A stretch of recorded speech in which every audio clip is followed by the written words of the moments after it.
tuning in to the GSMC Basketball Podcast presented by the GSMC Sports Network. I am your host, Nelson, here on this very wonderful Monday afternoon. And you guys might notice a completely different background. Obviously, those of you guys on the podcast side, you guys won't see it, but I'm currently in a new house in Virginia. So part of the reason why I was having difficulties starting my stream earlier, so I apologize for all of you guys that might be a little confused, like, oh, where's the link and this, that, and the other. So that just explains a little bit. And it's a bit unfortunate because this Wi-Fi isn't as quick as the one at home. So if I do experience some technical difficulties during the show as well, I apologize for that in advance. But before I begin, we have a lot of basketball that needs to be talked about. So in the first segment, let me just move the mic closer a little bit. All right. In the first segment, we are going to be talking about the recent trade.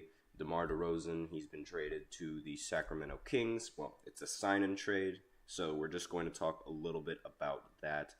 And then in the second segment, we are going to talk about LeBron James and his pay cut. It was alleged before that he was going to take the max, but then the Lakers were able to come up with an agreement with LeBron, so that way they could avoid the second apron, and so he will take a slight pay cut with the Lakers. So I'm just going to talk a little bit about that. Then in the third segment, we have an update on FIBA and basketball. So because there's a lot of teams that just qualified and a lot of standout performances that I would like to mention. So we're going to talk about that in the third segment. Then in the fourth segment, we are going to talk about some basketball news, like, for example, Bronny's debut, some of the other trades that went down in the NBA, some of the free agent signings as well. And we also have a special fifth segment that I like to reveal at the end of the fourth segment, so be sure to stay tuned for that. And before I begin, however, I'd like to remind everybody to please remember to use the link in the description to get your comments recognized, or the link displayed below the ticker on every single show segment.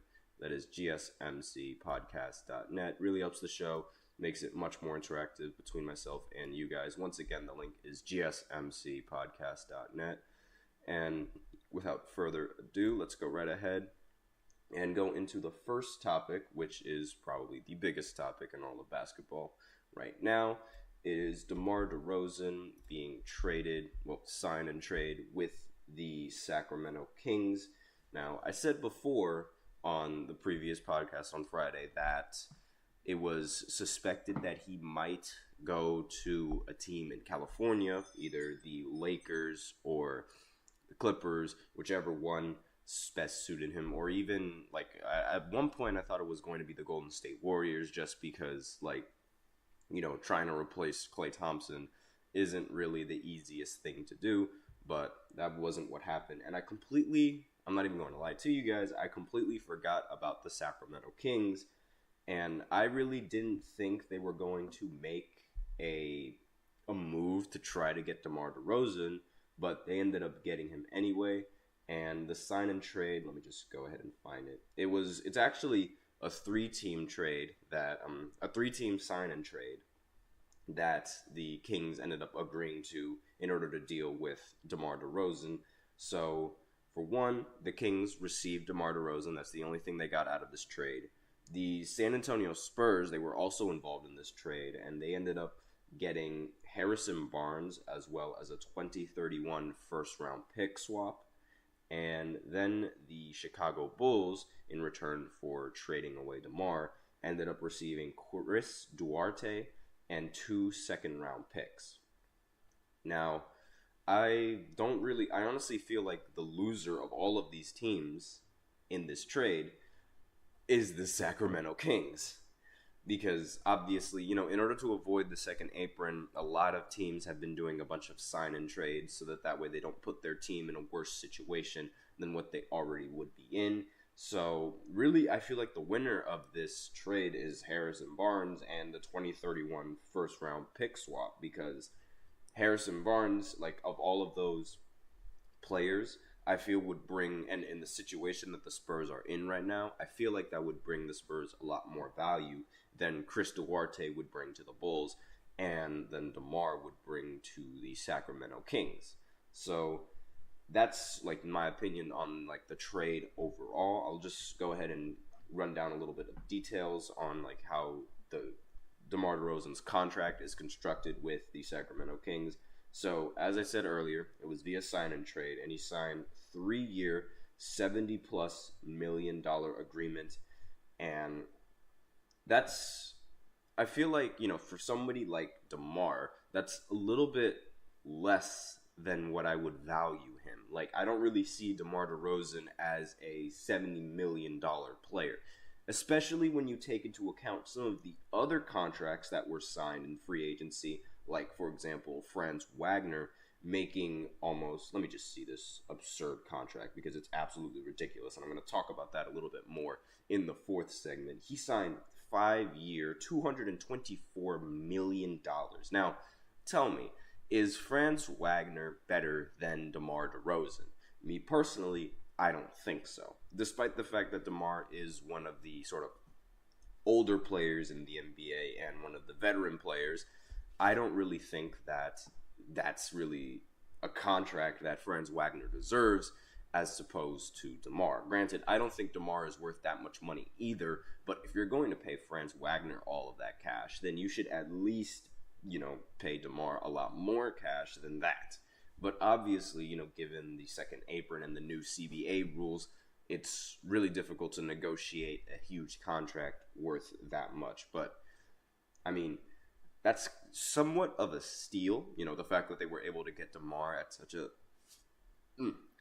it's such a low price. But obviously they would have to, they had to give up several other pieces in order to acquire DeMar. So, not really feeling all too well on that trade, and the mesh between, you know, the Kings and DeMar DeRozan is a little bit off. Like, I mean, the best players on the Kings are De'Aaron Fox and Sabonis, and while they are very good, and while I do think that they are some snubs in the All-Star and as well as, you know, All-NBA selections, they are not really known as being three-point shooting threats.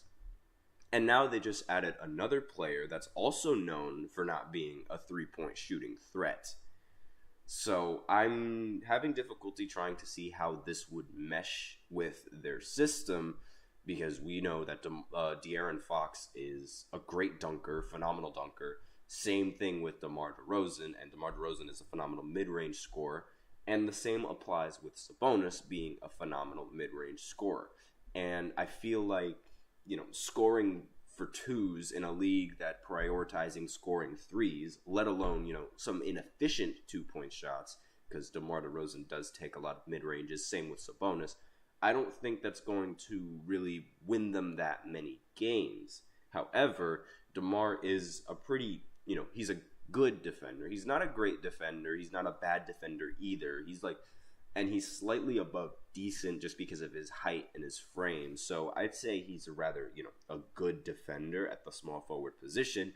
But at the same time, you know, you would much rather prioritize a three-point shooter when you have a playmaker like Sabonis and you have someone who attracts that much attention in the paint as De'Aaron Fox when he's, you know, playing downhill and trying to drive towards the basket.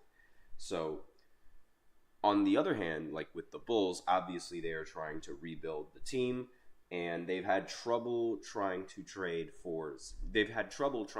Zach LaVine for like the longest time, and they were able to surprisingly negotiate a trade to send DeMar DeRozan away. Now let's see if Zach LaVine is going to follow suit and they, you know, commit to this full rebuild of the squad. So we already knew that DeMar wasn't going to return to the Bulls, but the real question was where he was going to go in free agency. And a lot of people speculated the Lakers, especially after Kendrick Lamar made that music video where they had, obviously DeMar made a cameo in that music video. I alluded to that in the previous podcast. But this is just another player that the Lakers miss out on in free agency. And there aren't really that many competent free agents left for the Lakers to really make a deal with, making it even more difficult to acquire talent on the squad. Now, according to this article, the fit of DeMar in Sacramento is going to take some work, as I said to before. De'Aaron Fox is already in place as primary ball handler. Malik Monk is also a high usage scorer when he does play. And while Kevin Huerter doesn't need the ball to be effective, he is an offense first player as a shooter. So sharing the ball amongst all of those players is going to take some time getting used to as well, for DeMar being the 1 or the 2 option on the Chicago Bulls, whichever one you want to call it. He could be either the 1 or the 2 option. It's really down to just opinions. And honestly, really, it could be down to the type of night that he's having as well. So defensively, the Kings have Keon Ellis as on the perimeter and not much else. So bringing DeMar, while it doesn't really improve their perimeter defense, it only really improves their scoring. So, and on top of that, DeMar not being a very competent three-point shooter doesn't help matters at all. Now, it's unclear how much he'll be able to help Sacramento on offense when he doesn't have the ball, because DeMar is a shot creator. He is one of those players that creates difficult shots and creates space in the mid-range. So you sort of have to give him the ball on certain possessions. And how that's going to mesh with the Kings and the offense they already have set, not entirely sure. But his late game shot making is obviously quite valuable and something that the Kings are definitely going to be utilizing. He was in the nominee for one of the most clutch players in the NBA while he was on the Chicago Bulls, and he's made some crazy difficult shots and crazy clutch shots for the Chicago Bulls. I remember he hit that one-legged three-point shot when the shot clock was expiring to beat the buzzer and ultimately win the game for the Chicago Bulls. That was a crazy shot. Like, if there was any type of player that resembled Kobe, it would be this. I pointed in the wrong direction. It would be this man right here, because his game is slightly similar to Kobe, and it makes sense because he grew up in the Bay Area and he grew up watching Kobe Bryant play basketball, and his game, since it is so heavy on the mid-range and him being a shooting guard, makes sense how he prioritizes taking those really difficult shots. And that's obviously where I think his value is going to come in, because not only is he clutch, but De'Aaron Fox is also rather clutch, and he was also in the nominee as being one of the more clutch players in the NBA at one point. Now, the Kings, they wanted a major talent upgrade to sort of push this team to the next level. So is DeMar going to be the type of player for the Kings? Not entirely sure, but we have to see how the rest of the season unfolds. And with that is going to be the end of the first segment. So now we will go ahead and go into the second segment, where I talk about LeBron James and his recent contract with the Lakers. I feel like I've talked about LeBron's contract for like 3 straight podcasts right now, but now it's like finalized, and the Lakers are just below the second apron, which helps LA in the future. So I will be talking a little bit about that contract and what it means right after this short break, so be sure to stay tuned. I feel like I'm losing my mind. Is everybody in the world blind? Please, Lord, give me a sign, a sign. I feel like I'm losing my mind. Is everybody in the world blind? Please, Lord, give me a sign, a sign. I wanna be the greatest. Everybody on the fake shit. I look around and feel like everybody is the fakest. I make this every day and I'm impatient, hoping one day I blow up from the basement. Statement, the top is so vacant. I don't hear shit that I think is amazing. Waiting for my day when I'm playing sold out shows for 1,000 faces. Hey, give me that crown, get in my way and to be put down. It ain't your place, all this my town. If I want that shit, then I'll get it right now. I'm losing it, the noose it fits. I'm losing shit, a stupid myth. You choose to live or choose to dip. You choose to fight or lose your grip and lose a gift. I feel like I'm losing my mind. Is everybody in the world blind? Please, Lord, give me a sign, a sign. I feel like I'm losing my mind. Is everybody in the world blind?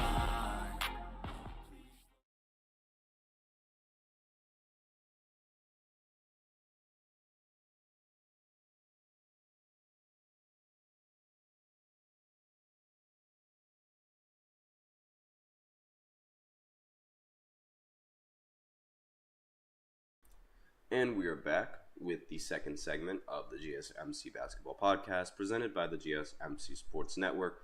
And in this second segment, we are going to talk about LeBron James and his pay cut with the Lakers, what that means going into the future, and the difference between what he was supposed, if he were to sign the max, as opposed to him, signing this contract. So before I begin, however, I'd like to remind everybody to please go ahead, use the link in the description to get your comments recognized, or the link displayed below on the ticker of every show segment.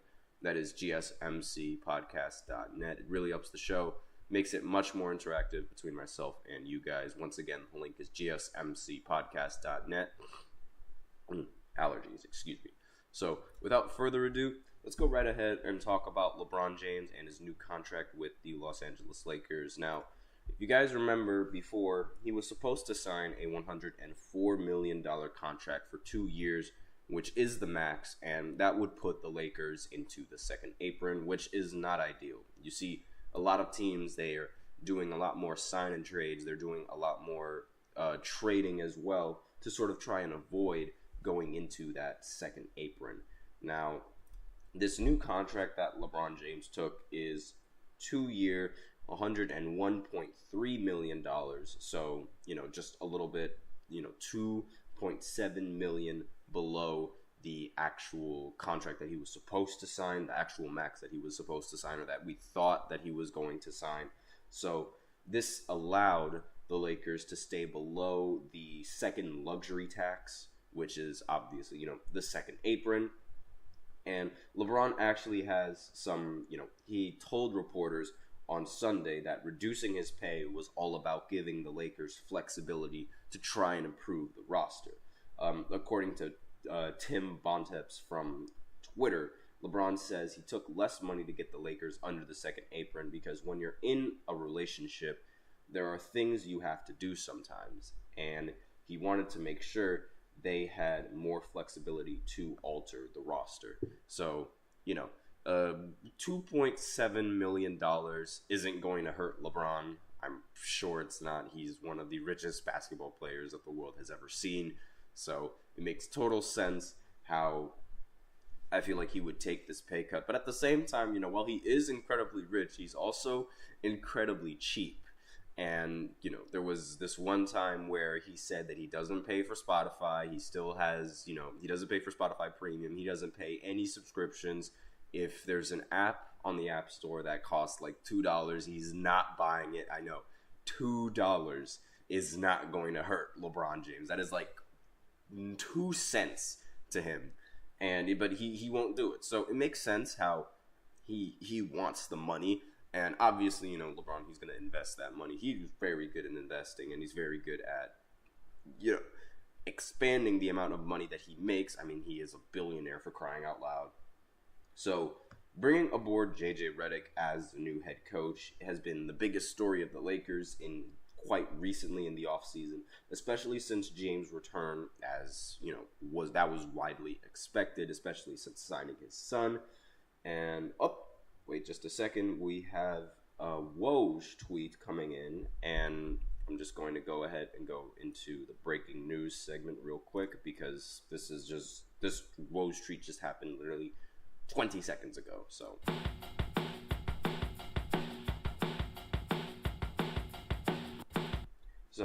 Haywood Highsmith has agreed to a 2-year, $11 million contract to return to the Miami Heat.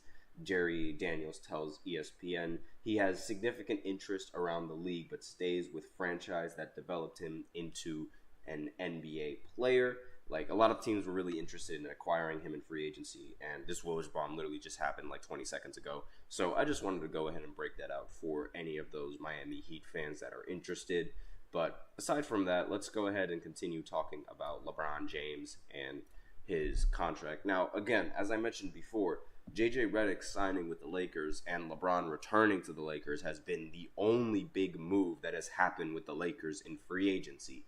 They've missed on so many key players, so many important players. They missed on Klay Thompson. They missed on DeMar DeRozan.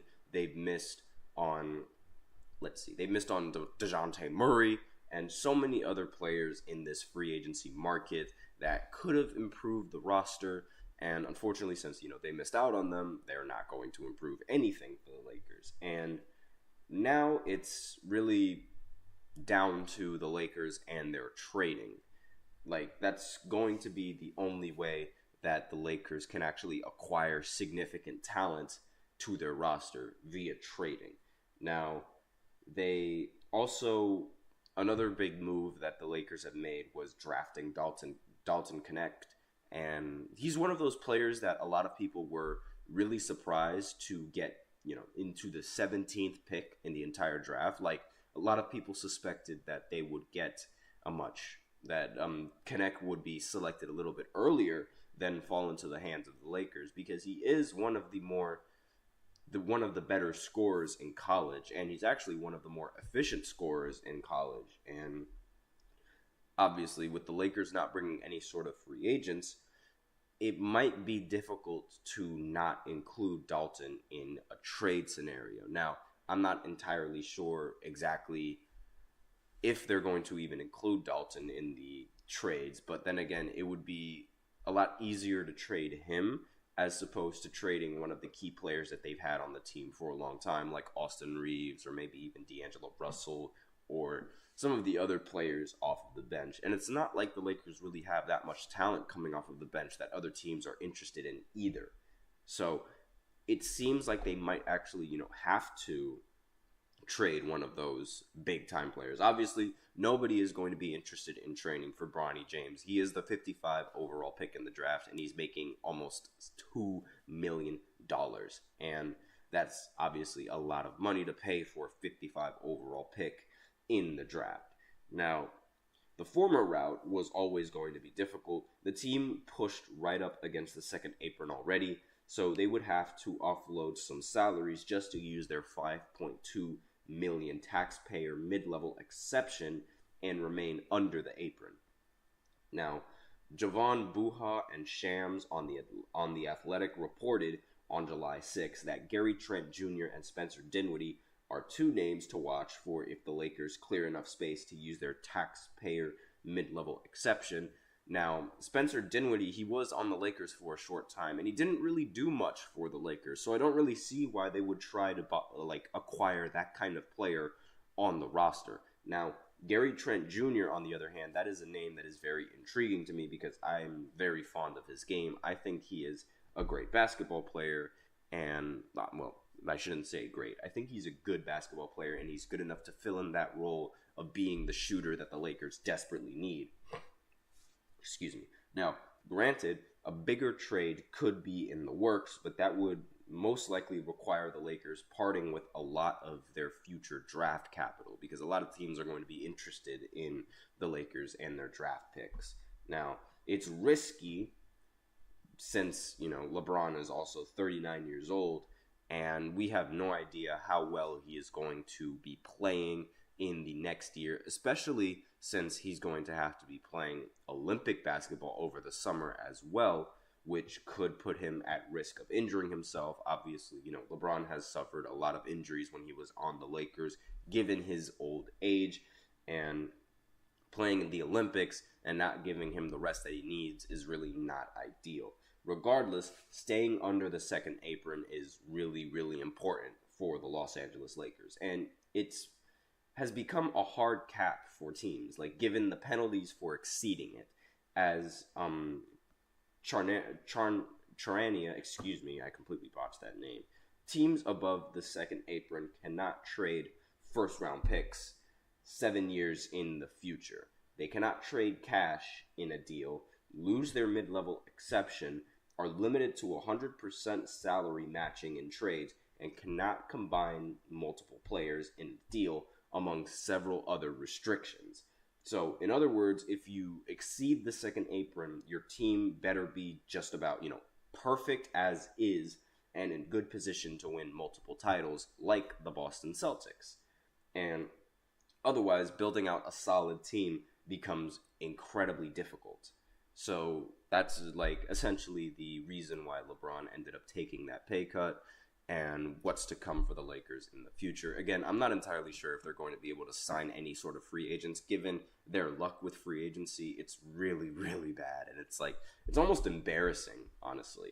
But with that, we are out of time for this second segment. So now we will go ahead and go into the third segment where I give a quick update on FIBA basketball. I know I said that I was going to cover some of the Olympic games, and this is part of it because there are several teams that have recently qualified after playing in the FIBA tournaments and their results. So I will be right back after this short break in the third segment talking about FIBA, so be sure to stay tuned. Looking for your daily fix of sports talk without having to pay for it? GSMC Sports Network is available on YouTube. Just search GSMC Sports Network. Get your fix of daily sports talk shows on YouTube, absolutely free. NFL, college football, NBA, MLB, MMA, UFC, fantasy football, and so much more. GSMC Sports Network has shows running all day long, with new sports shows starting every 2 hours. Just like on your favorite cable sports channel, except GSMC Sports Network is absolutely free. Just search GSMC Sports Network on YouTube to catch one of your new favorite shows, like the GSMC College Football Podcast, Chip Shot Football Podcast, Hoops and Heels Women's Sports Podcast, GSMC Basketball Podcast, and so many more. Check it out for yourself. GSMC Sports Network, now available on YouTube absolutely free. Search GSMC Sports Network on YouTube right now. And we are back with the third segment of the GSMC Basketball Podcast presented by the GSMC Sports Network. And in this third segment, we are going to be talking a little bit about FIBA basketball because for the first time since 2007, 2008, the Greek Olympic team has qualified for the Olympics. The Greek basketball team has qualified for the Olympics, and I mentioned on the previous podcast that Giannis Antetokounmpo was going to go up against Luka Doncic and Slovenia in the matchup, and the final score for that game was 96-68 in favor of Greece. That is a huge scoring margin, and obviously, that was just the Greek offense and the Greek defense was just too much for the Slovenian national team. And crazy enough, Giannis wasn't even the leading scorer of that team. Now, I know I have Giannis pointed up here, but Thomas Walkup was actually the leading scorer for the Greek national team. And obviously, Luka Doncic, he was the lead scorer for Slovenia, but he only ended with 21 points. And Luka scoring 21 points it's not going to really, get the team or put the team in a good enough position to win. And aside from playing Slovenia, they also had to play, they also had to play Croatia in the finals, and that ultimately decided, their victory. And since they ended up winning that game, they eventually qualified for the team. Now, Ivica Zubac plays for Croatia. He was the leading scorer on there. He ended with 19 points, but Giannis showed up and ended with 23 points to, cement Greece as an Olympic team. And he also led the team in rebounds as well with 8. Now, I understand, these aren't really, the crazy stats that we're used to seeing from Giannis Antetokounmpo. However, you also have to remember that these basketball tournaments and in FIBA, it's more so a team game than anything else. Pardon me. A lot of players on FIBA aren't really going to score a staggering amount of points as you're expecting them to, considering their NBA career. For example, Michael Jordan, when he was on the Dream Team, he only averaged 15 points in the Olympics, and Scottie Pippen only averaged around 10, and Carmelo Anthony, when he was on the Olympics, only averaged 10 in 2008, and LeBron and Kobe Bryant, they only averaged 15 in 2008, as well as Dwayne Wade, who also averaged 15. Now, obviously, this doesn't mean that they played bad. This just means that they played within the system because, again, it's very team-oriented. When you have a team that's surrounded with so much talent like Team USA, you have to share the ball, and you have to sort of, put your ego aside and fill the role that, your team needs. Like in 2008, Chris Bosh, while he is a phenomenal scorer, he mainly prioritized his game on the defensive side of the ball. And, that just better improved Team USA's chances of winning, because he is more focused on the defensive side than he is in the scoring aspect of the game. And when you have a player that can do so much like Chris Bosh, can do a lot of scoring, and he's just prioritizing himself on the defense, that is incredibly valuable for any kind of Olympic team in basketball. Like, that is just a luxury that a lot of teams in, the rest of the teams can't really afford, playing with so much talent. Like, the same thing with Luka Doncic. Like, he was the leading scorer of the team with 21 points, but, the rest of the team isn't really, up to par with his standards. Now, in other news with FIBA basketball, France ended up playing Germany, and Victor Wembanyama went off in that game. He ended up scoring 27 points on 11 for 17 from the field, ended up getting 5 rebounds as well as 3 assists in only 19 minutes. 19 minutes, and he scored 27 points.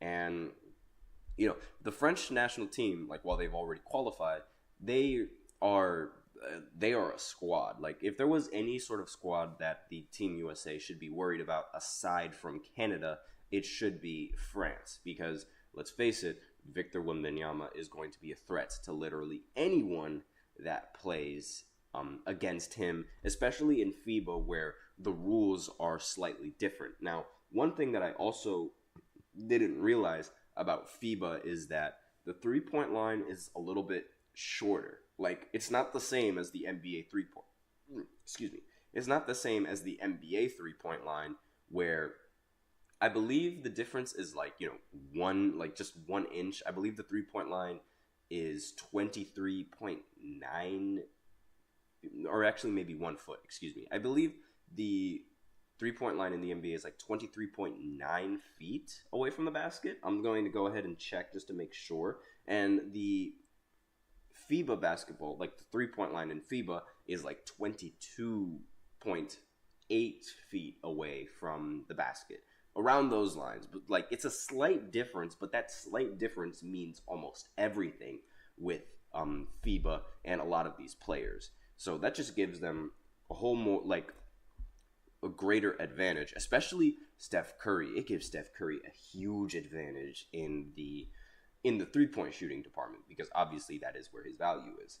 In some other news, Puerto Rico also qualified for the Olympics, the basketball team. And yes, that is Jose Alvarado that you see on the screen. And people were wondering if he could shoot. Yes, he can shoot.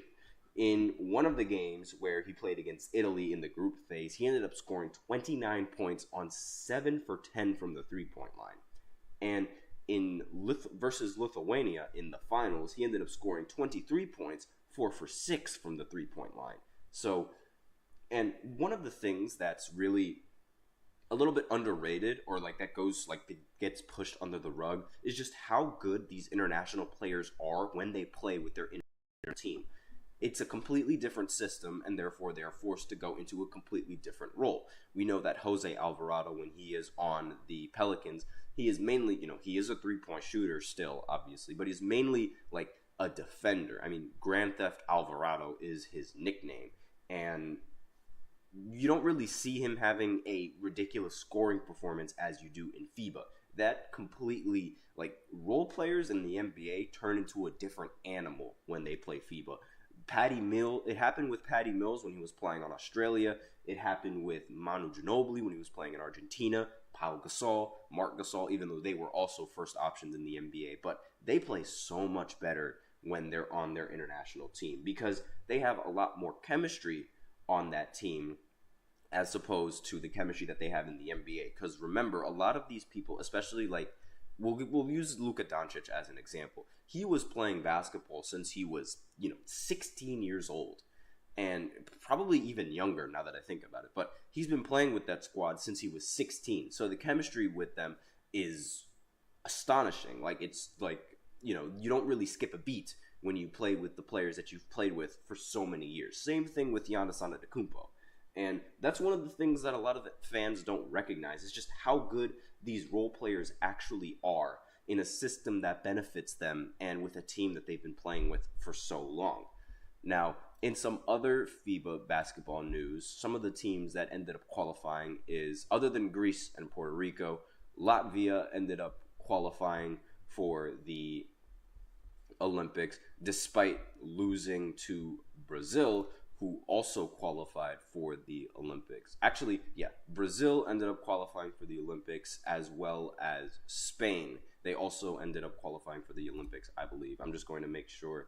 Yeah, Spain, they ended up beating the team Bahamas, who actually had a relative, they had a pretty good squad. They had DeAndre Ayton as the center. They had Buddy Hield as well.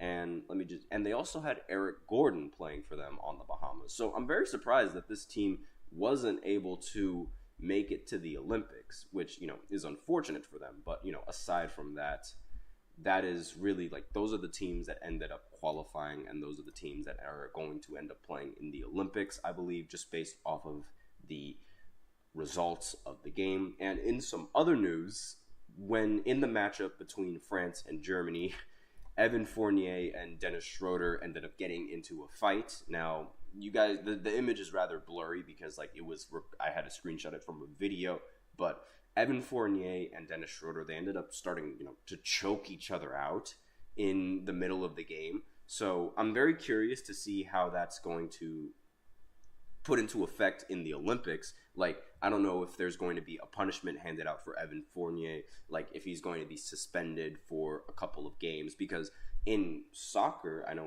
if you get 2 yellow cards in the span of 2 games, you aren't allowed to play in the next game.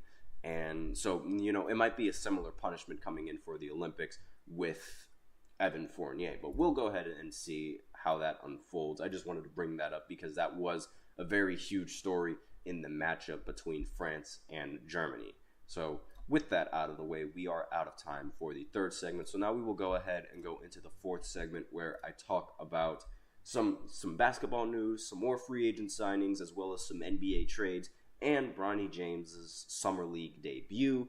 So I will be right back after this short break. Be sure to stay tuned.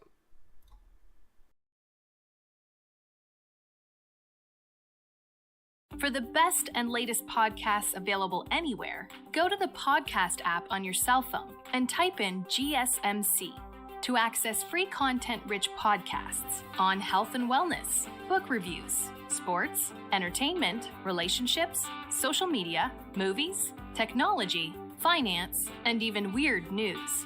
Subscribe and download the GSMC Podcast Network's family of shows, available everywhere podcasts are found.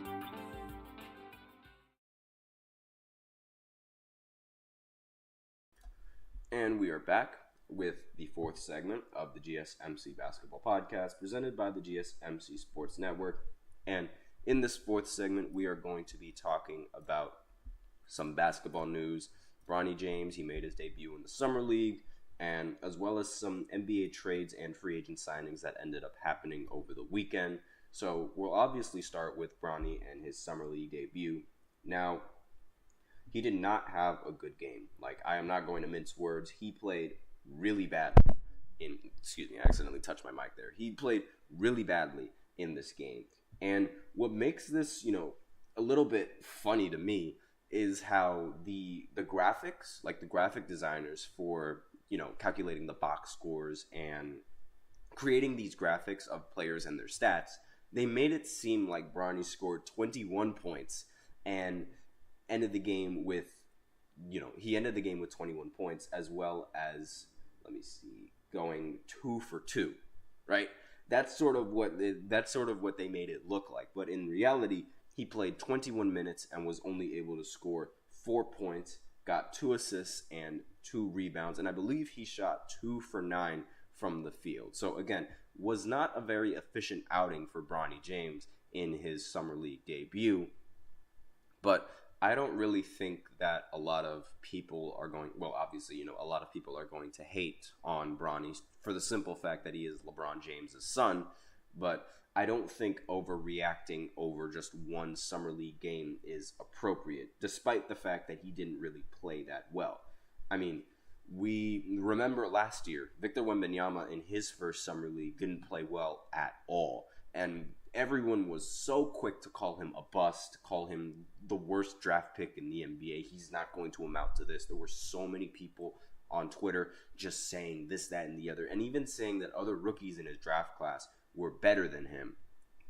And again, they did not take the time to do that at all. Like, it was almost immediately after the first game. And, in the conclusion of the season, now we see just how good Victor Wembanyama actually is, and how the summer league, like that one summer league game, could be considered as a fluke. Like, the hatred from Victor, like the hatred that Victor got from all these NBA fans on the media was ridiculous. And it was just one summer league game that didn't have any bearing on the regular season at all. And it's really, like, it's stunning to me just how quickly the media can change perspective, and how quickly a lot of people are to hate on some of these players. And I don't really expect the hate to be even more so with Bronny, considering how he is LeBron James' son, and there is a lot of pressure for him to do well in the league. However, it should also be noted that Bronny's dad is a billionaire.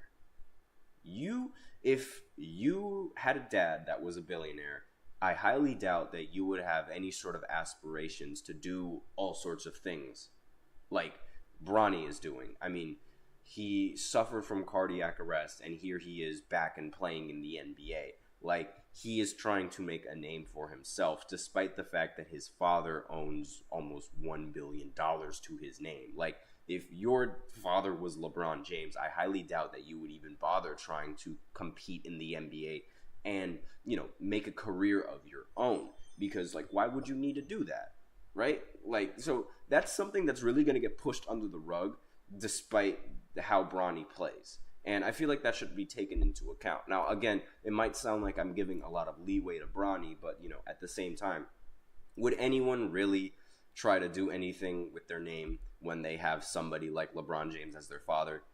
I doubt that. But aside from that, we can go into some more basketball news that isn't about Bronny James. Talk about some free agent signings, because there was a lot of them over the weekend, and we also have more details on some of the sign-in trades that were being done in the NBA. So, for the first time in the history of the NBA, there was a 6-team trade. The first time that 6 teams were ever involved in just one trade. And this goes back to the Klay Thompson sign-in trade with the Dallas Mavericks. So the 6 teams that were involved were Dallas, Golden State, the Timberwolves, the Denver Nuggets, the Charlotte Hornets, as well as the 76ers. So I'll just break down this trade right here. So Klay Thompson, obviously, he went to Dallas. So Dallas received Klay Thompson as well as a 2025 second-round pick. Then the Minnesota Timberwolves, they received a 2031 second-round pick swap, as well as a 2025 second-round pick and cash. The Warriors ended up getting Kyle Anderson as well as Buddy Hield. And the Denver Nuggets in this deal, I have no idea how, they ended up getting cash, literally just cash. And the Charlotte Hornets, they were obviously the biggest winner of this trade, because they ended up receiving Josh Green, Reggie Jackson, 2029 second round pick, and 2030 second round pick. They're the biggest winner in terms of like assets that they acquired from this trade. And the 76ers ended up getting a 2031 second round pick. So again, this is the first 6-team trade that we've ever seen in the history of the NBA. And this is all due to the second apron and the new CBA rules, because a lot of teams are trying to avoid getting into that second apron due to the reasons that I mentioned in the second segment. And because of that, a lot of players and a lot of teams, they've had to do several sign-in trades to avoid that second apron. So it's a huge trade, and we'll have to see how all of it turns out. Now, I believe that the Denver Nuggets, they received this cash so that way they're able to try and acquire Russell Westbrook, because that is one of the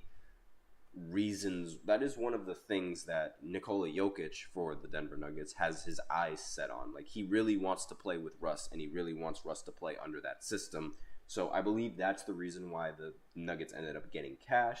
Now, the Timberwolves, obviously, they had to give up some of their players in this trade, so it makes sense that they got some second-round picks and, like, the right to swap, as well as some cash for them to try and improve their roster if they really need to improve their roster. And the Charlotte Hornets, since they were also giving up some of their players, they ended up getting some players in return. And the Sixers, I honestly have no idea why the Sixers were involved in this trade. Just the fact that they were able... Actually, wait, I know why. Because they had to trade Buddy Hield over to the Golden State Warriors on that sign and trade.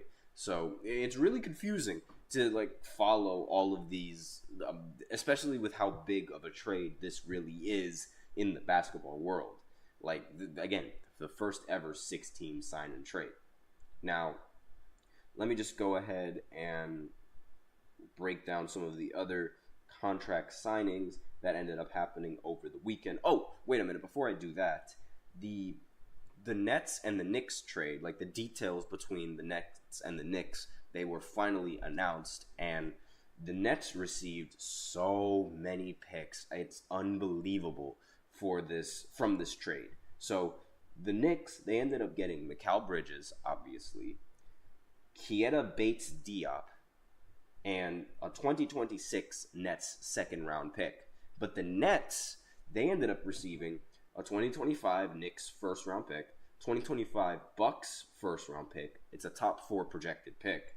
2025 Nets second round, 2027 Knicks first round, 2028 Knicks first swap, with the right to swap, 2029 Knicks first, 2031 Knicks first, Bojan Bogdanovic, Shake Milton on a sign and trade, and Mamadi Diakite. I believe that's how you say his last name. Again, forgive me if I botched it, but this is a huge trade for the Nets. Like, I see this as a win-win. I saw this as a win-win before, just because, it was sort of, I guess, a sacrifice to try and make a team that is able to compete against the Boston Celtics. And since the Nets are in a full rebuild, they are committed to that full rebuild. And having all of these picks at their disposal is just perfect. I love this trade because of so many picks. It seems that the Nets have learned from their mistake of trading away their picks to gain more talent, because if you guys remember, the Nets ended up giving up several picks for Kevin Durant as well as Kyrie Irving, and, well, not really, and they gave up several picks for James Harden, that's what I meant to say, and they didn't really have that much capital in the draft, but now they do. And obviously Kevin Durant and Kyrie, it didn't work for the Brooklyn Nets. And even before that, when they traded for Paul Pierce and Kevin Garnett, those 2 picks that they ended up giving up ended up being Jason Tatum and Jaylen Brown, who so coincidentally just won the championship. So it seems that they learned from their past mistakes. I really, really do like this trade. Now, in some other free agent signings, since we are running a little bit low on time, I'm going to be talking a little bit about some of the other, I'm going to speed run through some of these signings. As I mentioned earlier, Franz Wagner signed a 5-year, $224 million contract with the Orlando Magic. I think this is an absurd contract for someone like Franz Wagner. I think he is overpaid to the max. It is ridiculous. I'll do a different segment as well, just covering just covering the contract and figuring out exactly, how bad it actually is. Now, the San Antonio Spurs, they ended up trading Devontae Graham and a second-round pick to the Charlotte Hornets, as sources told, ESPN. And in some other news, Malik Beasley signed a 1-year, $6 million contract with the Detroit Pistons. I think this is a horrible contract for Malik Beasley. He needs to get a better agent, because making $6 million for a year and playing for the Detroit Pistons, literally the worst team in the NBA, is a really, really bad signing. I don't know what he was doing. Now, Caleb Martin, reportedly, he turned down a 5-year, $65 million offer from the Heat a week ago, And now he signed with the 76ers on a 4-year, $32 million contract. So significantly less and huge pay cut that he's taking for some baffling reason. I think he messed up with this contract, honestly. Like, making $32 million is not the same as making $65 million, obviously. It's a huge loss for him. Miles Bridges, who was on the free agent market, he agreed to a 3-year, $75 million contract with the Charlotte Hornets, so he's not going anywhere for Charlotte. And some other news, Dario Saric ended up signing a 2-year, $10 million contract with the Denver Nuggets, sources told ESPN. And let's see, because there were some more free agent signings, and I know I'm missing one. Actually, no, that is the only free agent signing. That is all the free agent signings and all of the trades that recently happened over the weekend.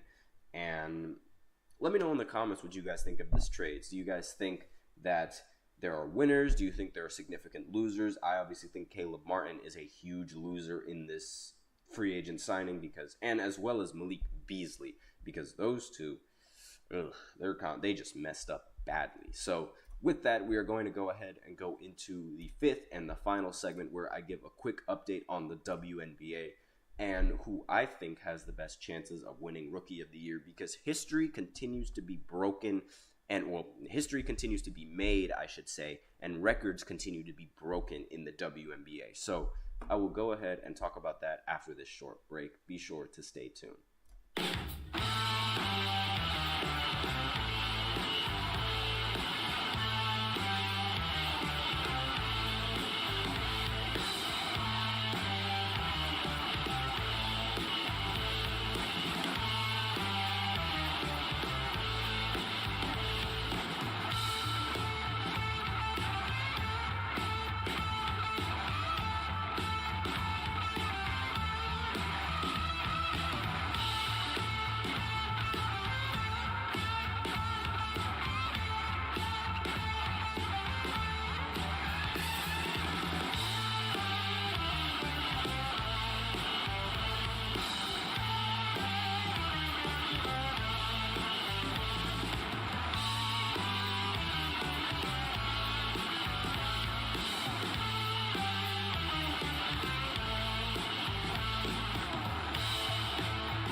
And we are back to the fifth and the final segment of the GSMC Basketball Podcast, presented by the GSMC Sports Network. And in this segment, I'm going to give my Rookie of the Year predictions, as well as talk about some huge WNBA news that's been going on.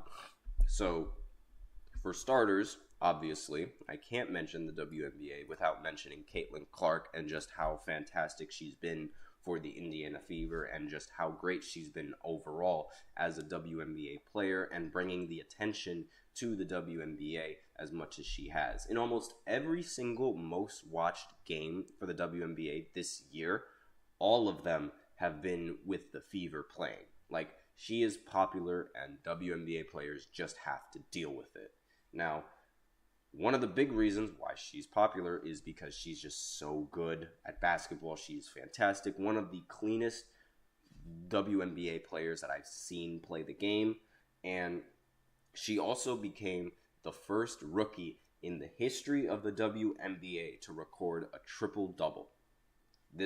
She ended up getting 19 points, 13 assists, and 12 rebounds in an 83-78 win in an upset over the Liberty on Saturday. Now, they played the Liberty 4 times this year, and they only won that recent one, and that was with Caitlin Clark getting a triple-double. So it just goes to show how much she has to do and what she has to do in order to enable her team to win. And she could honestly gain way more assists if her teammates can just catch the ball. That is one of the biggest problems that I have with the Fever. It's just they are so unbearably incompetent for Caitlin. Like, the skill gap between her and the rest of her team is apparent, except for Aaliyah Boston. She is a phenomenal hooper. She definitely is fantastic. And the coaching as well is also a problem that I have with the Fever.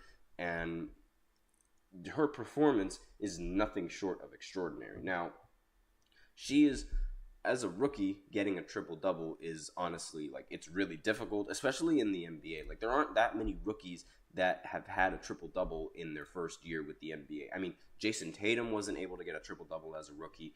Draymond Green was unable to get a triple-double as a rookie, but she was able to do so. So, again, history has been made. She is the first WNBA rookie to ever record a triple-double. And another famous rookie that is also making headlines is Angel Reese. She is breaking records as we speak. She now has the most consecutive double-doubles in WNBA history. 13 consecutive double-doubles as of right now. Obviously, that is subject to change as, games continue to go forward.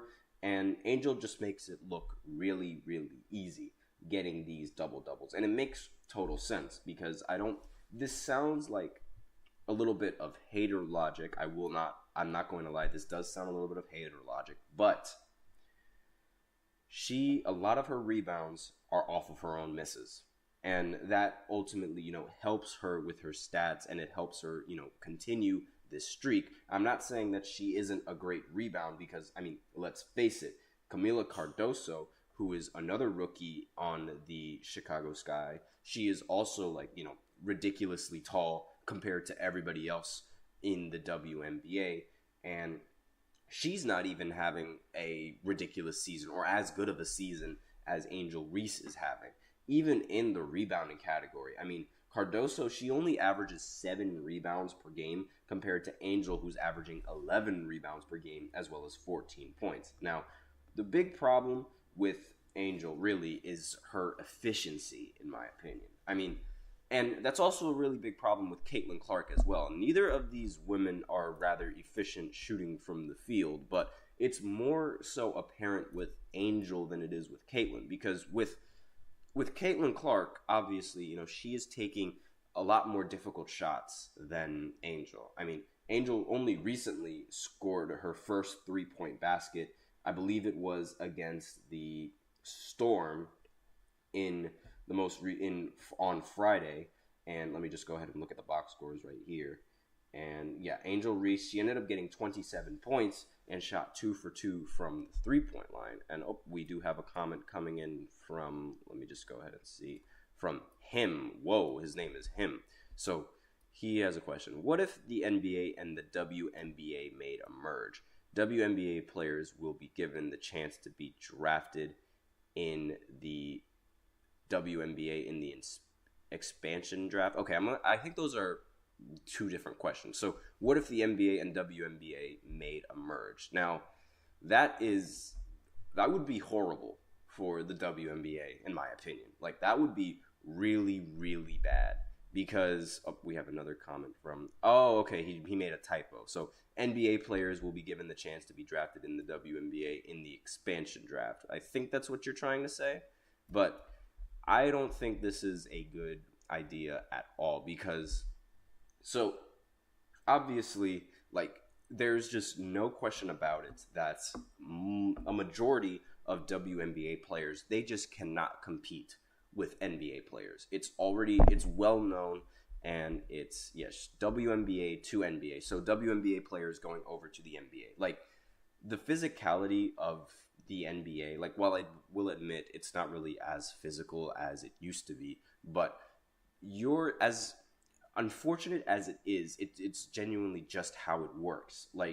NBA players, and they're going to be stronger than WNBA players. Naturally, they're just going to be stronger. I know people don't I know a lot of females, they probably won't like hearing that, but that's just how it works.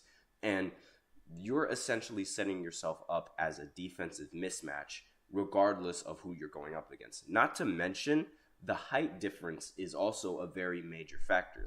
While Angel Reese is considered a big woman, I guess, because I can't really say a big man because, but she is a power forward, and she also, she plays center, but her height is really going to hinder her when she goes into the NBA because as a power forward, she's only 6'3", And she looks so much taller than the rest of the WNBA players, but she will not be able to play power forward in the NBA at all. She would have to be forced to playing a point guard. And considering how only just on Friday she made her first three-point shot, it's not a really good fit. And not to mention, let me just go ahead and figure out Caitlin Clark and how tall she is. I believe she's not even 6 feet tall, if I remember correctly. Let me just go ahead and make sure that I'm right in that regard. Again, she is tall. Yeah, okay. She's literally exactly 6 feet tall. And we always give Trae Young a lot of sort of problems with his height and being a defensive liability. Imagine Caitlin being on the court and being such a liability on the defensive side of the ball. Not to mention, just like, I mean, every NBA guard, the average NBA guard, like point guard now, is going to be either 6'3" or even 6'6" because of how the league is just, you know, the height is just expanding, and so many other players and so many other positions are playing the point guard position. It is just going to be a mismatch regardless of who you go up against. And I'm just talking about the defensive side of the ball. And on the offensive side, I feel like a lot of these players, they're going to get torched by NBA players. In fact, a coach for the Olympics, women's Olympic team, the women's Olympic team, there was a debate about prime Boogie Cousins going up against prime Brittany Griner, who would win in a one-on-one. And the coach for the WNBA Olympic team said if there was no referee, he is grabbing all of his money, selling his house, and putting all of his money on DeMarcus Cousins. That just shows how huge the skill gap between the NBA and the WNBA actually is. And as unfortunate as it is, like the WNBA players, they just will not be able to compete with any NBA players. And it would really just make the WNBA lose a lot more credibility because they would get absolutely destroyed. Like the Pistons would destroy any WNBA team that you can put out on the court. Like it could be the Liberty, it could be the Mercury, it could be whichever team that you could think of. It could even be the Spark with Cameron Brink. They are going to get destroyed. And I don't want to say anything that's like sort of, I guess, you know, sexist or like discriminating like towards these WNBA players, because let's face it, they would beat me in a one-on-one and they would beat all of us average Joes. But NBA players, they are on a whole other level and they would get destroyed.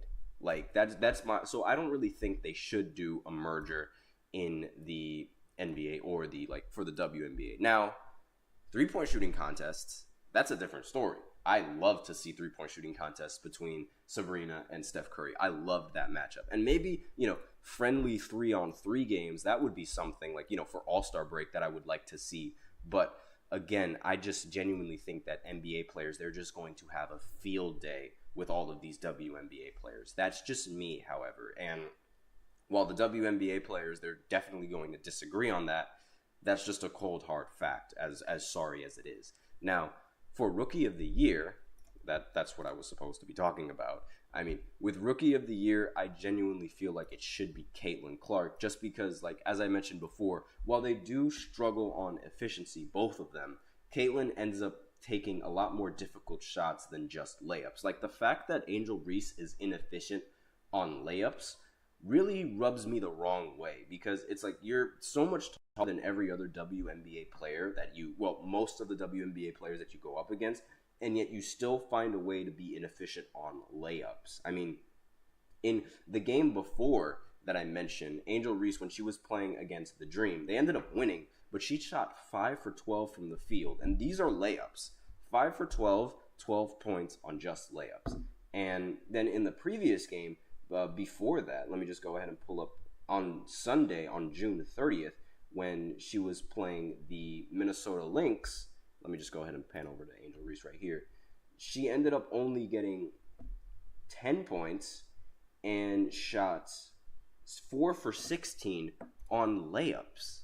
Like, these are just layups. And the inefficiency, I don't understand it. Now, with Caitlin, I totally understand the inefficiency there, because she's taking ridiculously deep 3-point shots, because let's face it, that's like the only shot that the WNBA players are actually giving her. And she's struggling with the double teams. And granted, the team doesn't really help. I feel like the NBA players, they just have a better understanding of where to stand, where to play, and just how to play the game efficiently and effectively, more so than a lot of these WNBA teams know how to do it. Granted, I'm not saying that the WNBA teams aren't efficient and they aren't playing efficient basketball, but compared to the NBA, it's a huge gap. And I don't like doing it because it just discredits a lot of the talent that the WNBA actually has. But when you're comparing it to the men, there's just no comparison, in my personal opinion. Like, how do I put this? Imagine Joel Embiid on Angel Reese. Like, just imagine the amount of points Joel Embiid is going to drop on a 6'3" power forward. Imagine Jokic on Angel Reese. Imagine Steph Curry on Caitlin Clark. Like, it's just not, you can't, it's something that you can't really do. Luka Doncic on Caitlin Clark. Luka Doncic on Sabrina Ionescu. Like, majority of these NBA players are just going to back down whichever female basketball player is going to be guarding them.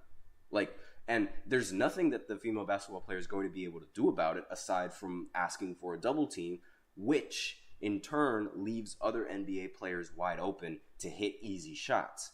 And again, it's just a liability on the defensive side of the ball. And I'm not even talking about on the offensive side, because they could perform and they could score on the offense now, granted, I genuinely feel like Angel Reese would have a really difficult time scoring on any NBA center. It doesn't matter who it is.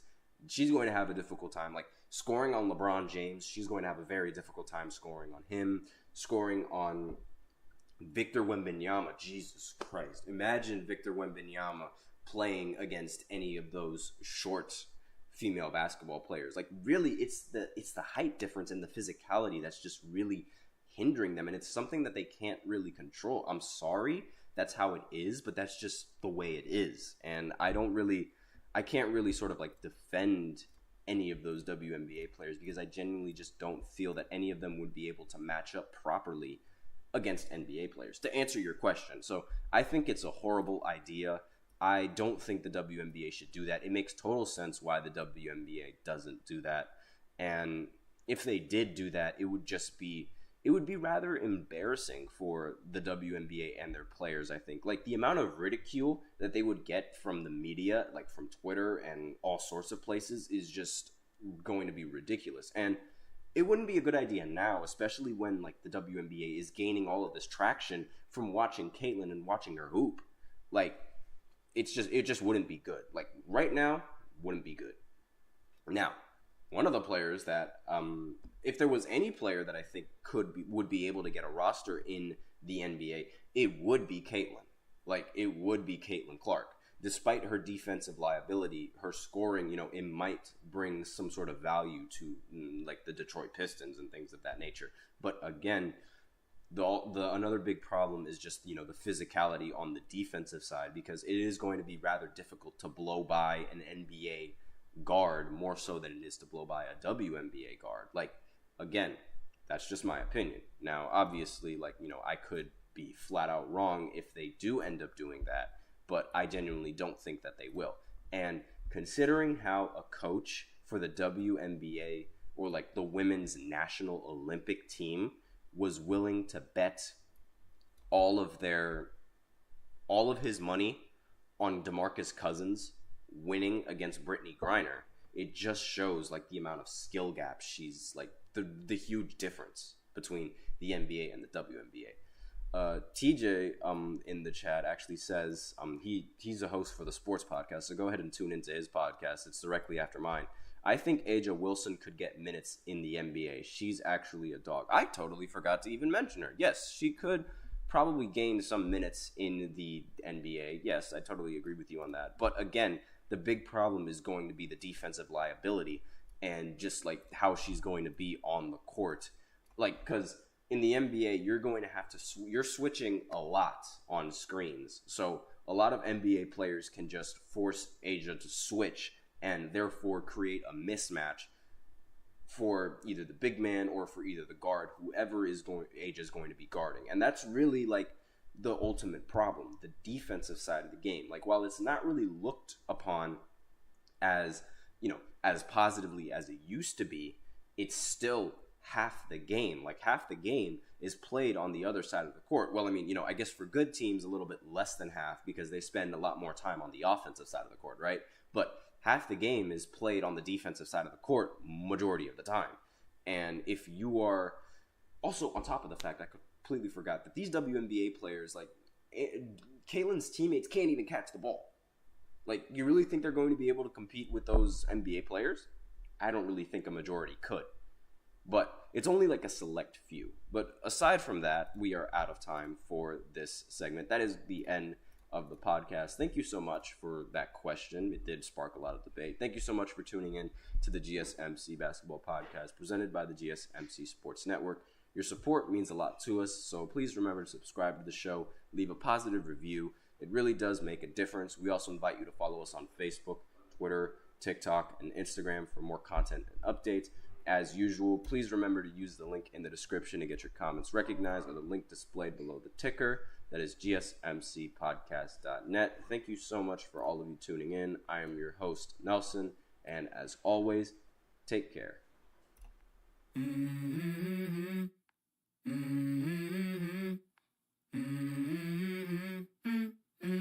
Let's go. I wake up to a little bit of drool on my pillow, feel like it's gonna be a bad day. Yeah, I'm tired of shit, and the coffee ain't hit yet, damn ain't that